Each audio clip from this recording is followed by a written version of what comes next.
이사야 55장 1절에서 3절까지 말씀 같이 한 목소리로 합독하시겠습니다. 오호라 너희 목마른 자들아 물로 나오라. 돈 없는 자도 오라. 너희는 와서 사 먹되 돈 없이 값 없이 와서 포도주와 젖을 사라. 너희가 어찌하여 양식 아닌 것을 위하여 은을 달아주며 배부르게 하지 못할 것을 위하여 수고하느냐. 내게 듣고 들을지어다. 그리하면 너희가 좋은 것을 먹을 것이며 너희 자신들이 기름진 것으로 즐거움을 얻으리라. 너희는 귀를 기울이고 내게로 나와 들으라. 그리하면 너희의 영혼이 살리라. 내가 너희를 위하여 영원한 언약을 맺으리니 곧 다윗에게 허락한 확실한 은혜이니라. 아멘.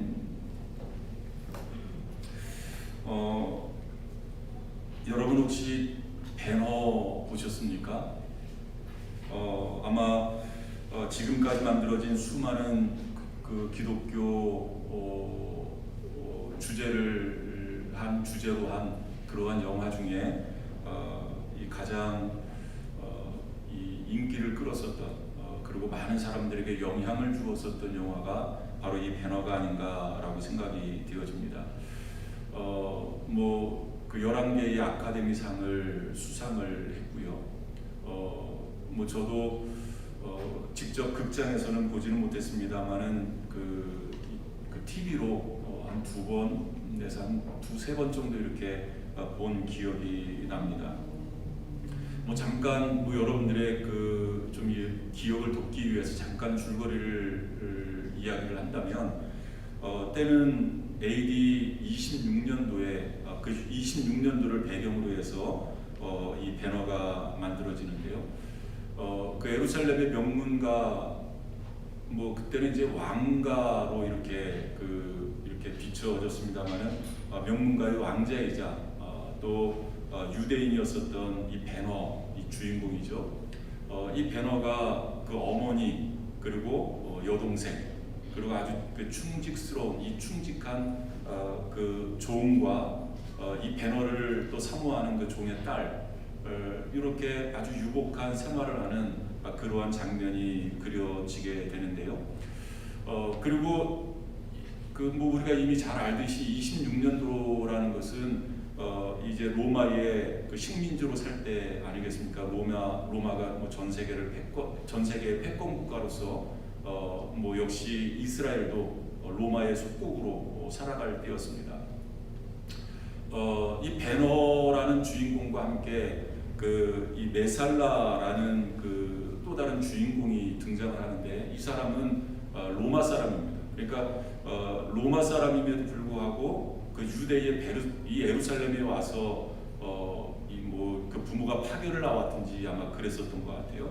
그래서 이 예루살렘에서 살면서 이 베너하고 아주 절친한 그러한 친구로 지내게 됩니다. 이런 메살라가 이 장성에서 이제 고향으로 이 로마로 다시 돌아가게 됐고 몇 년 만에 다시 그 유대 땅으로 돌아왔는데 군 사령관이 돼서 그 유대 땅으로 돌아오게 됩니다. 이 절친했었던 친구의 복귀 소식을 듣고 이 베너가 한 걸음에 달려가서 그 메살라라는 그 친구를 만났는데 이 메살라라는 친구가 예전과는 다른 그런 모습을 보여주게 됩니다. 단번에 그의 표정에서 그것을 알 수 있었고 그리고 어떤 로마의 영광을 위해서 그리고 로마의 황제를 위해서 이 군 사명을 다한다는 그러한 자기의 어떤 속마음을 이야기를 하게 됩니다.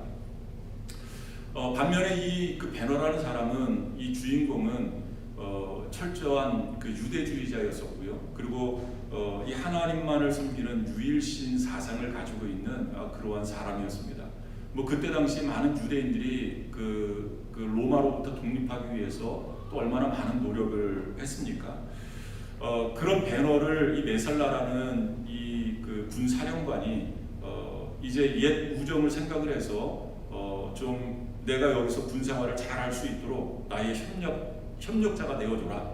그리고 너가 이런 지위를 가지고 나를 협력해 주면 또 많은 그 평민, 이 유대 사람들이 또 내 말을 잘 듣지 않겠느냐 하면서 베너에게 어떤 그 협력을 요청을 합니다. 여기에 대해서 이 베너는 아주 단호하게 내가 민족의 반역자가 되기보다는 나는 차라리 너의 적이 되겠다라고 단호하게 선언을 합니다. 이제 그러면서 이제 이 영화가 이렇게 전개가 되어지는데, 그러면서 그 베너는 노예로 팔려가게 되어지고요. 뭐 아주 한순간에 아주 그 잘 나갔었던 그 귀족 왕족의 그 집안이 한순간에 몰락을 하게 되어집니다. 뭐 그러면 여러분들 한 번 정도 보신 분들은 뭐 대략 이렇게 좀 그 줄거리가 생각이 나지 않겠나라고 생각이 되어집니다. 뭐 그 너무나 대작이기 때문에 뭐 전체적으로는 참 감동스럽다 뭐 이렇게 느껴질 수도 있습니다만은, 이 배너를 보신 분들은 그 한 장면 한 장면 이 한 장면 한 장면을 통해서 나는 이 장면이 가장 감동스러웠어 뭐 이야기하시는 분들이 많이 있을 것 같아요. 어떤 사람은 그 베너와 그리고 그의 절친이었었던 메살라, 뭐 결국에는 적이 됐습니다만은, 이 둘이 이 전차 경기를 하는 영화뿐만 아니라 많이 이 다른 방송에서도 인용이 되었었던 그런 모습 아닙니까? 뭐 전차 경기를 하는 그 장면이 가장 인상적이었었다라고 떠올리시는 분도 있고요. 이 베너가 노예로 팔려가서 그 노예선에서 이렇게 노를 젓지 않습니까? 그러면서 해전이 벌어지는 아주 좀 이렇게 이 1959년도에 이 영화가 만들어졌는데, 어떻게 이렇게 이 스펙터클하게 이 해전 장면을 연출을 했을까 싶을 정도로 아주 인상 깊은 그런 장면이 또 나옵니다. 또 어떤 분들은 그 해전을 통해서 이제 이 베너가 타고 있는 배가 완전히 파손이 되어집니다.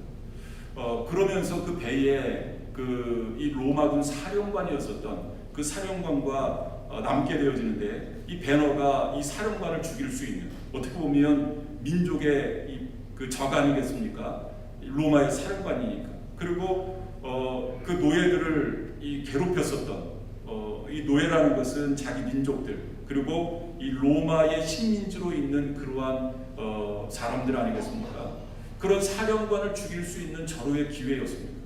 그럼에도 불구하고 이 베너가 그 사령관을 살려주는 그러한 장면도 저는 참 감동적이었었고 아주 인상적이었었던 것 같습니다. 그리고 어떤 분들은 또 이렇게 이야기할 수도 있어요. 거의 이제 그 영화의 마지막 부분에 나오는 그러한 장면인데, 그 베너의 어머니와 여동생이 결국 그 문둥병에 걸리게 됩니다. 문둥병에 걸리게.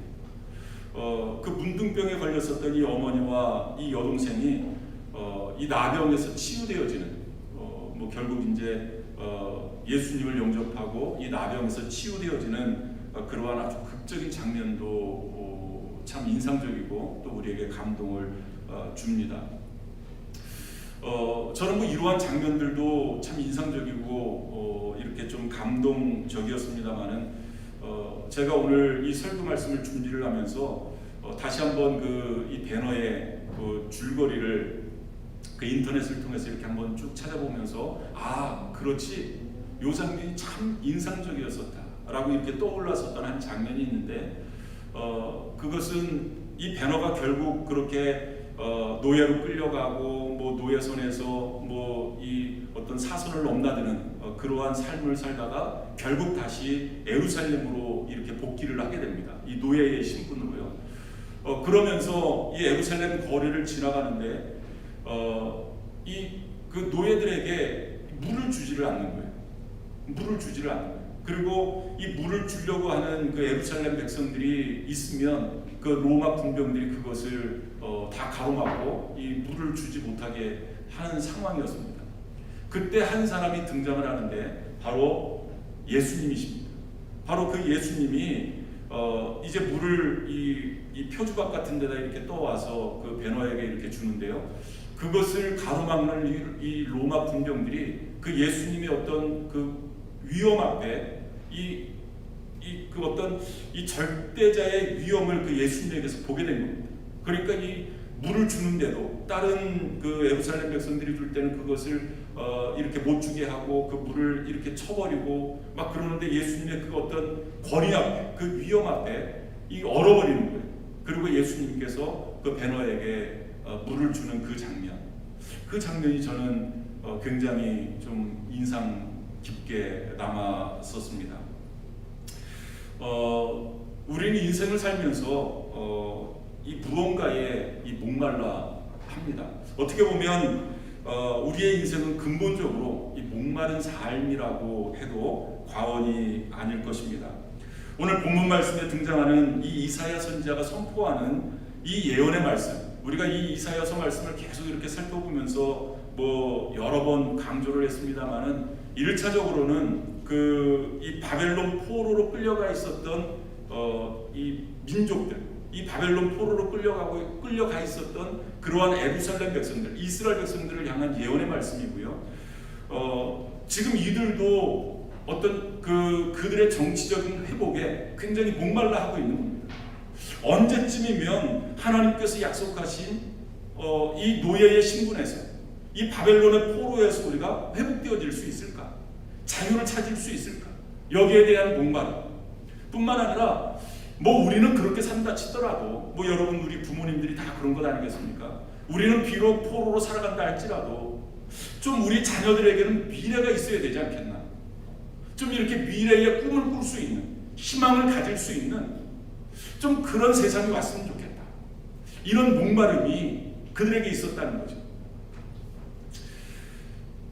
뭐 1차적으로는 그러한 바벨론 포로로 끌려가 있었던 이스라엘 백성들을 향한 예언의 말씀입니다만은 이 이사야서 말씀이 점점 반복되어지면서 이렇게 점점 이제 후반부로 가면서 이것은 단순히 이스라엘 백성들, 어떤 포로로 끌려가 있었던 이스라엘 백성들만을 향한 그러한 예언의 말씀이 아니라 이것은 열방을 향한, 그리고 이방 민족을 향한, 온 세상을 향한 하나님의 어떤 축복의 말씀이구나, 회복의 말씀이구나, 이 하나님의 긍휼과 자비가 이 예언의 말씀에 있구나, 이것을 우리가 깨닫게 되어집니다. 그래서 오늘 본문 1절 말씀을 보면 이사야 선지자는 이렇게 목말라 하고 있는 사람들을 향해서 하나님에게로 초대를 합니다. 여러분 오늘 본문 1절 말씀 한번 같이 읽어보겠습니다. 너무나 중요한 말씀이고 또 지금 목말라 하고 있는 여러분들에게 또 큰 위로의 말씀이 되어지리라 라고 생각이 되어집니다. 한번 같이 읽어보겠습니다. 오호라 너희 모든 목마른 자들아 물로 나오라. 돈 없는 자도 오라. 너희는 와서 사 먹되 돈 없이 값없이 와서 포도주와 젖을 사라 라고 우리를 초대하십니다. 우리를 초대합니다. 목마른 저와 여러분들을 초대하시는 겁니다. 하나님이 저와 여러분들을 이렇게 초대하시면서 하나님께서는 이 목마름을 해결할 수 있는 그 처방을 우리에게 주시는 거예요. 여러분 이것을 잘 들으실 수 있기를 바랍니다. 서두에도 말씀드렸습니다만은 우리 인생의 삶이라는 것은 어떻게 보면 이 목마름의 연속입니다.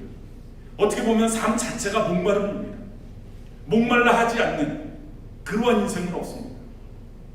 그렇기 때문에 이 말씀이 우리 모든 인생들에게 너무나 필요한 말씀이에요. 그런데 많은 인생들이 그 목마름을 해결하기 위해서 엉뚱한 곳에서 찾는다는 거예요. 엉뚱한 곳에서. 그것을 지금 이사야 선지자가 오늘 말씀을 통해서 우리에게 말씀해 주고 있는 거예요. 특별히 하나님께서 이 목마름을 해결할 수 있는 그러한 처방을 우리에게 알려주시는 겁니다. 첫 번째는 이 목마름을 해결할 수 있는 첫 번째 처방은 바로 목마름의 본질을 우리가 이해해야 합니다. 목마름의 본질. 저도 지금 조금 목마른데요. 그 인생의 목마름에 대한 어떤 본질, 이것을 사람들이 제대로 이해를 하지 못하기 때문에 이 어떤 목마름에 대한 어떤 그 본질을 제대로 이해하지 못하기 때문에 이 본질적으로 이것을 해결하지 못하는 경우가 많다라는 그러한 말씀입니다. 많은 사람들이 이런 목마름을 어떤 세속적인 것, 그리고 본능적인 것으로 이해를 합니다. 아마 대표적인 것이 구체적으로 들어가면 더 많이 있겠습니다만은 이 대표적으로 이 세 가지의 인생에 목말라 합니다.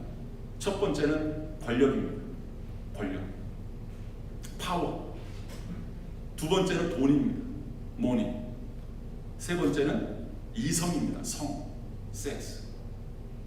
대부분의 사람들이 여기에 목말라 해요.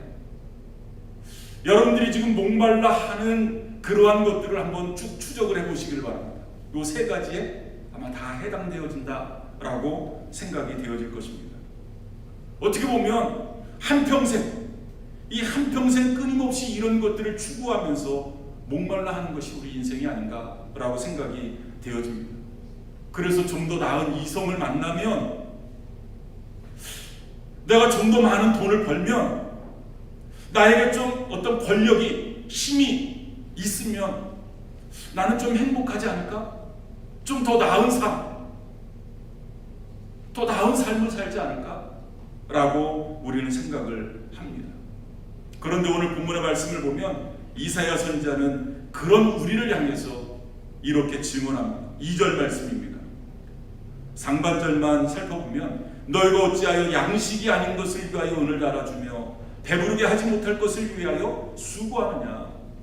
너희의 목마름을 안다는 거예요. 그런데 너희가 그 목마름을 해결하기 위해서 쓸데없는 짓을 한다는 거죠. 쓸데없는. 다시 말하면 이 목마름에 대한 본질을 너희들이 이해하지 못하고 있구나. 그 목마름을 해결하기 위해서 어찌하여 양식 아닌 것을 위하여 은을 달아주며 너희를 배부르게 하지 못할 것을 위하여 왜 수고하느냐. 이사야 선지자가 이것을 이야기하고 있는 겁니다.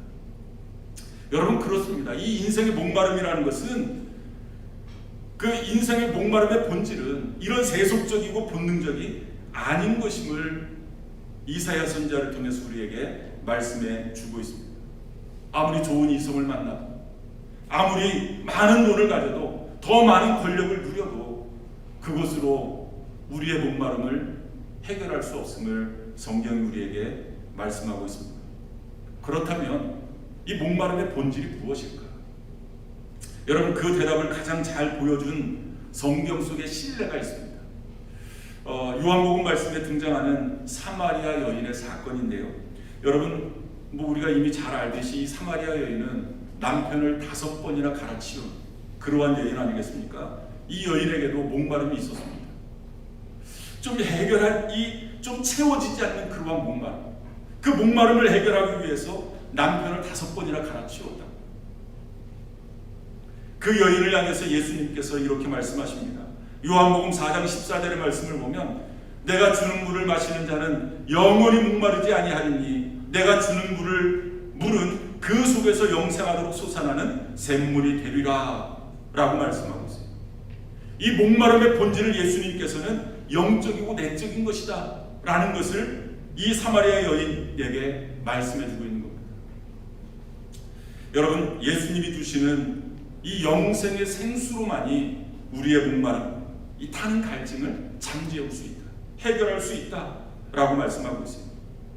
그 생수가 우리의 내면에서 솟아오를 때, 그때의 진정한 목마름이 해결되어질 수 있음을 예수님께서 이 사마리아 여인 사건을 통해서 우리에게 말씀해 주고 있습니다. 좀 그 연세가 드신 분들은 잘 아는 그러한 내용이겠습니다만, 요즘 젊은이도 많이 아시겠고요. 이 한 시대에 이 신데렐라와 같은 삶을 살았던 한 여인이 있습니다. 영국의 황태자비 다이애나라는 여인입니다. 온 세상의 여인들의 부러움을 샀었던 그러한 여인 아니겠습니까? 얼마나 행복했을까? 얼마나 행복할까? 평민이었다가 한순간에 이 왕족의 이 황태자비가 됐으니까 이 모든 여인들의 어떤 부러움을 샀었던 그러한 장본인이었습니다. 그런데 그 다이애나, 이 왕세자비가 과연 행복했을까요? 행복했을까? 뭐 결론부터 말씀을 드리면 결코 행복하지 못했습니다.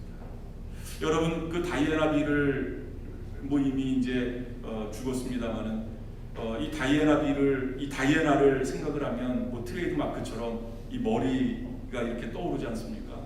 그 머리를 손질하는데 한 달에 5,400불. 뭐 5,400불이 얼마나 크겠어 하는데 그때 당시에 5,400불이면 뭐 하나로 따지면 700만 원이니까 한 달에 머리 손질하는데 5,400불이 들었다. 매니큐어하고 페디큐어를 하는데 이 4,000불. 뭐 그때 뭐 지금 하나로 따지면 한 500만 원. 그리고 1년에 몸매 관리, 의상 구입비에 들어간 비용이 87만 원. 87만 원. 하나로 따지면 7억 5천만 원. 자살을 5번 기도했고요. 먹지 못해서 거식증으로 끝까지 고생을 했고, 그리고 이혼 후에는 여러 명의 애인을 두었다고요. 그러나 그 모든 여인들의 부러움을 샀었던 이 다이애나 황태자비는 그 무엇으로도 만족할 수 없었고 결국 35세의 짧은 삶으로 비극적으로 인생을 마치게 됐습니다. 그러니까 이 황태자비가 어떻게 보면 그 인생의 목마름의 본질을 제대로 이해를 하지 못한 겁니다. 좀 몸매를 잘 관리하고 좀 값비싼 옷을 입으면 좀 그 문제가 해결되어지지 않을까. 여러 명의 애인을 두면 이 목마름이 해결되어지지 않을까라고 생각을 합니다. 그러나 결국은 그 목마름의 근본적인 문제를 해결하지 못했습니다. 그냥 농담으로 한 이야기인데 진짜로 물이 왔네요.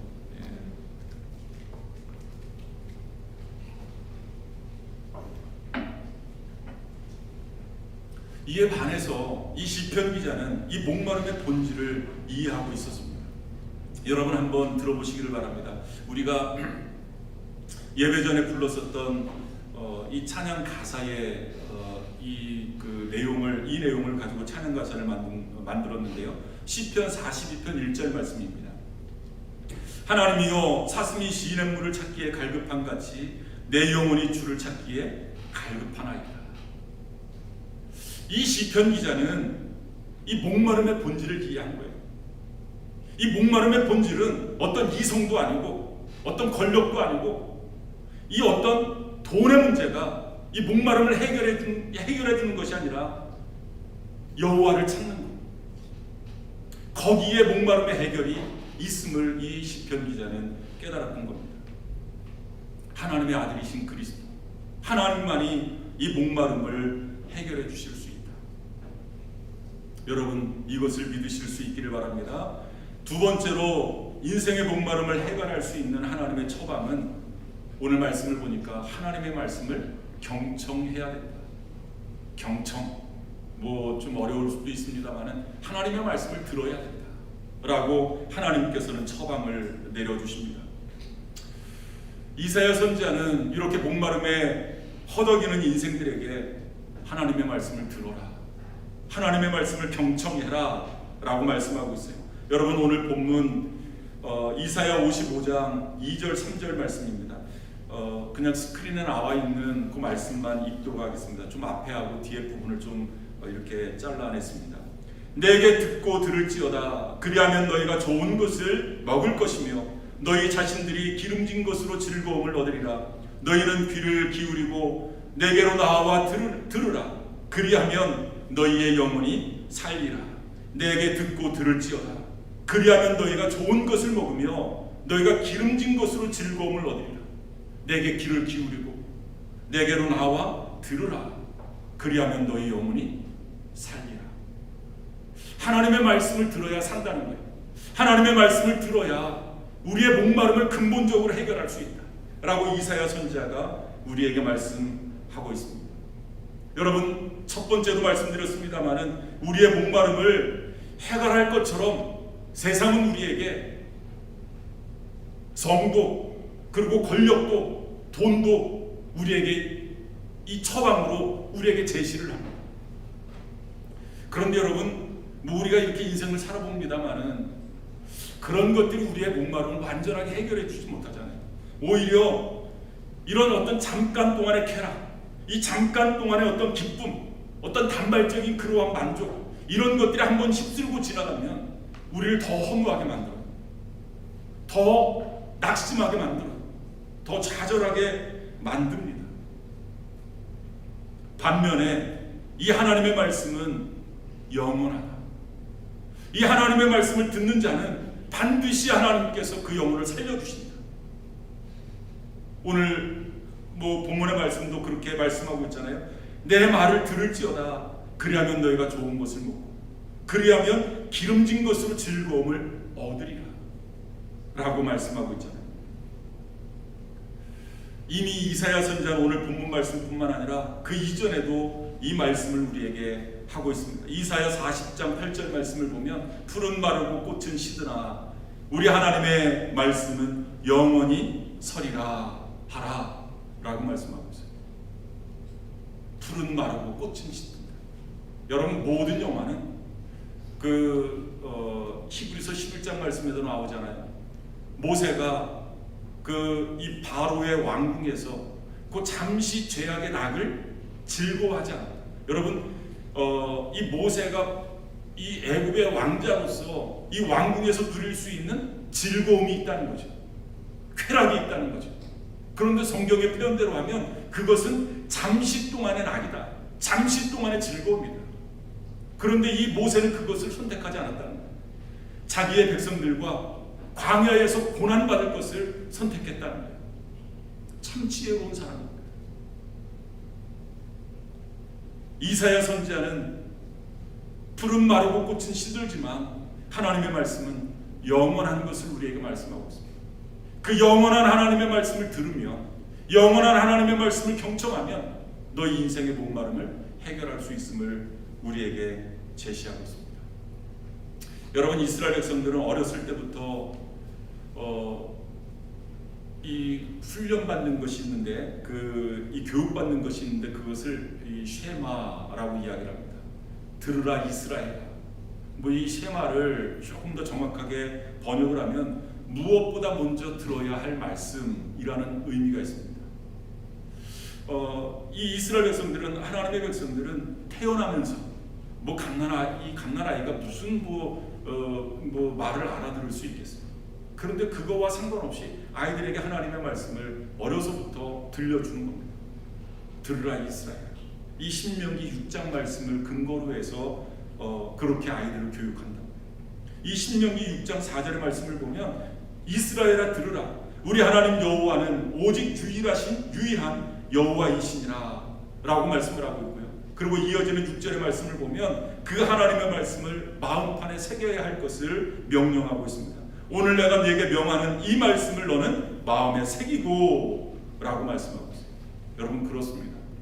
우리 인생은 이 하나님의 말씀을 떠나서는 행복과 만족을 느낄 수 없는 그러한 영적인 존재라는 것을 여러분 깨달으실 수 있기를 바랍니다. 이것은 구약 성경에서만 강조하는 것이 아니라 신약 성경에서도 보면 이 말씀을 얼마나 많이 강조하는지 몰라요. 특별히 요한계시록 1장 3절의 말씀을 보면 이 예언의 말씀을 읽는 자와 듣는 자와 그 가운데 기록한 것을 지키는 자는 복이 있나니 때가 가까움이라 라고 말씀하고, 그리고 요한계시록 마지막 장 마지막 부분에 보면 요한계시록 22장 17절 말씀 보면 성령과 신부가 말씀하시기를 오라 하시는도다. 듣는 자도 오라 할 것이요 목마른 자도 올 것이요 또 원하는 자는 값없이 생명수를 받으라 하시더라. 여러분, 말씀을 듣는 자는 영원히 목마르지 아니할 것입니다.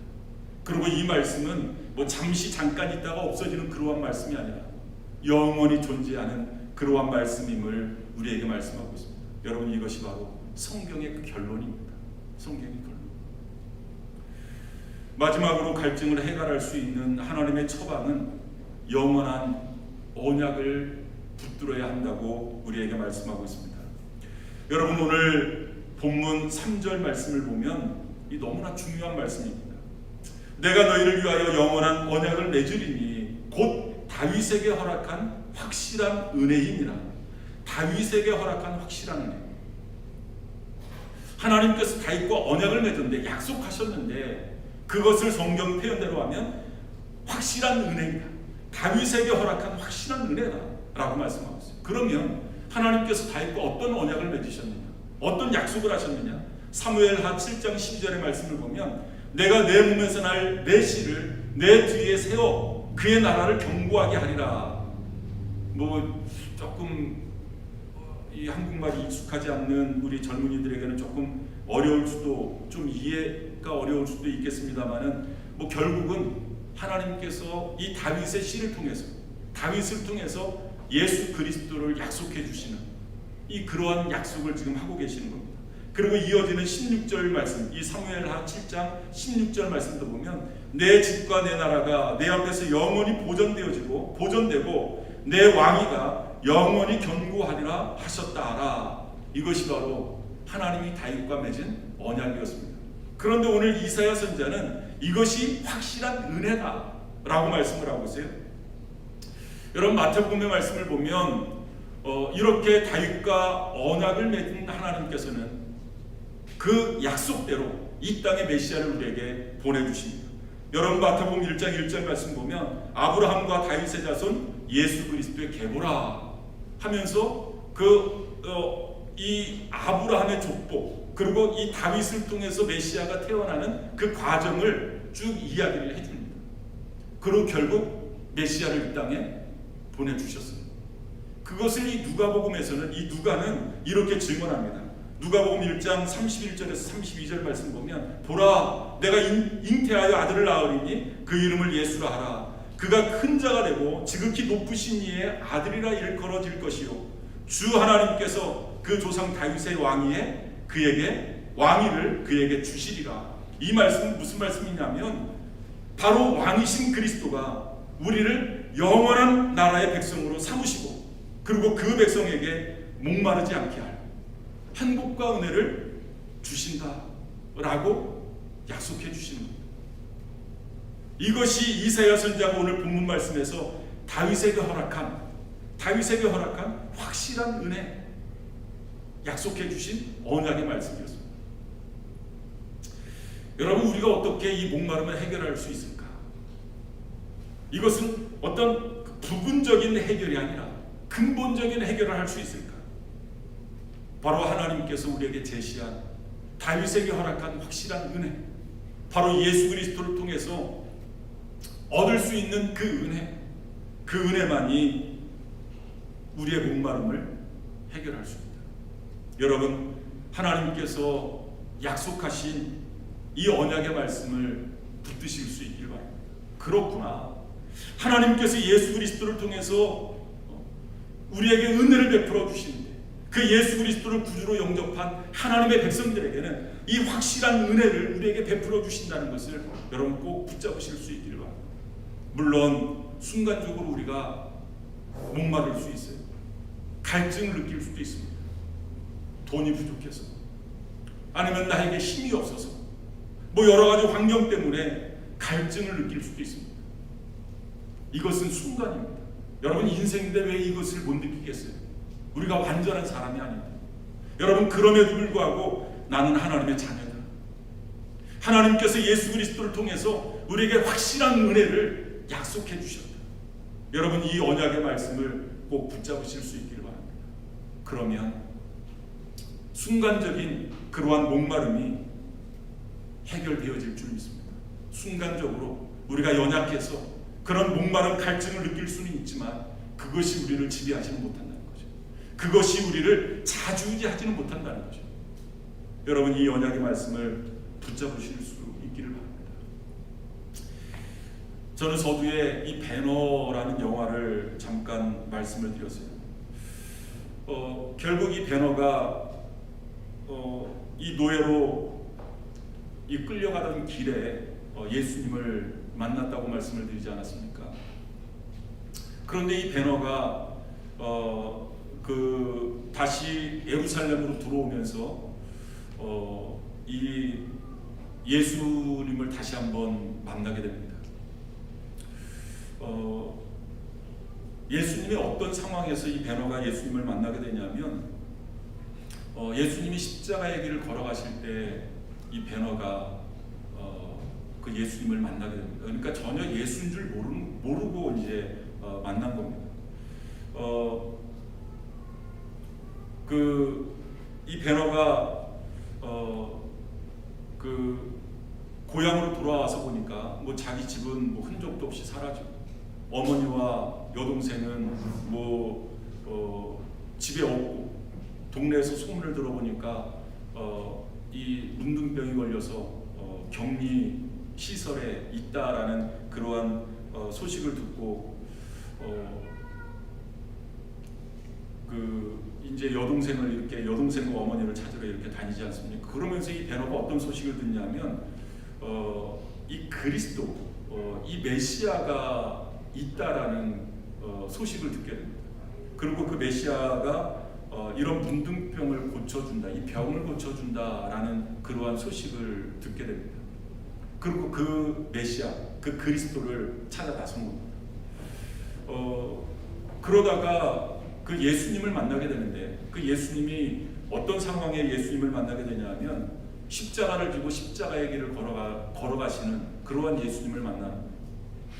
그 십자가를 지고 예수님이 그 십자가의 길을 걸어가시는데 가다가 쓰러지고 그런 예수님을 만나는 거예요. 그때 이 베너가 이 물을 떠다가 그 예수에게 줍니다. 그리고 그 예수가 그 물을 이렇게 받아들면서 이 고개를 드는 거예요. 그때 내가 노예로 끌려갈 때 나에게 물을 주지 않다. 또 나에게 물을 줄 수 없었던 그런 상황 속에서 나에게 물을 주었던 그 사람, 바로 그 사람이구나. 그때 깨닫는 거예요. 그분이 바로 예수님이셨습니다. 그 예수님이 골고다 언덕에서 결국 십자가에 못 박히시잖아요.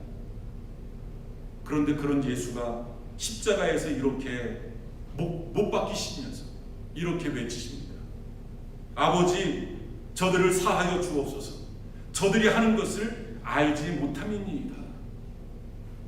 죽어가시면서 그렇게 고난당하시고 죄가 없으신 분이 그렇게 핍박을 당하시고 조롱을 당하시면서까지 십자가에 달려 돌아가시면서 하신 말씀이 아버지, 저들을 용서해 주세요. 저들이 하는 일을 알지 못합니다. 하면서 용서를 구하는 거예요.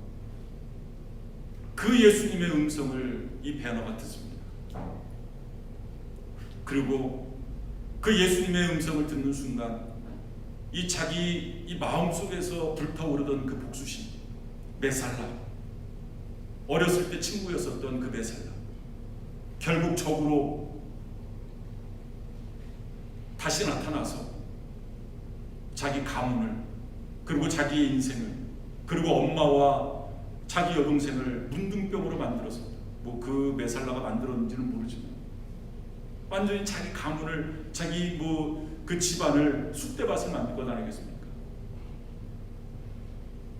그 복수심으로 불타올랐었는데 그 복수심을 사라지게 만든 그러한 예수님의 음성이었습니다. 그의 마음에 불타는 이 복수에 목말라 하는 그러한 마음이 용서의 마음으로 바뀌어진 겁니다.